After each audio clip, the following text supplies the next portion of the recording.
विविध मागण्यांसाठी मातंग समाज हा आक्रमक झाल्याचं पाहायला मिळतंय। आझाद मैदानावर एल्गार मोर्चा काढणारे मोर्चा अडवल्यास महाराष्ट्रात उद्रेक होईल। मातंग समाजानं सरकारला थेट इशारा दिलेला आहे। त्यामुळे आज आझाद मैदानावर हा एल्गार मोर्चा काढला जाईल। विविध मागण्यांसाठी मातंग समाज हा आक्रमक झालाय। 30-35 वर्षापासून या ठिकाणी प्रशासनासमोर मांडतोय, या प्रत्येक सरकार समोर मांडतोय, परंतु चालढकल होते।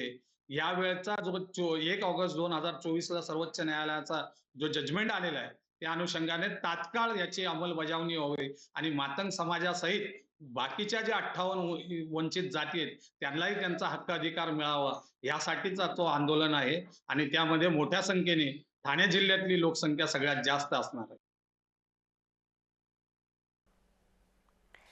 त्यामुळे विविध मागण्यांसाठी आज मातंग समाज आक्रमक झाल्याचं सध्या पाहायला मिळतंय।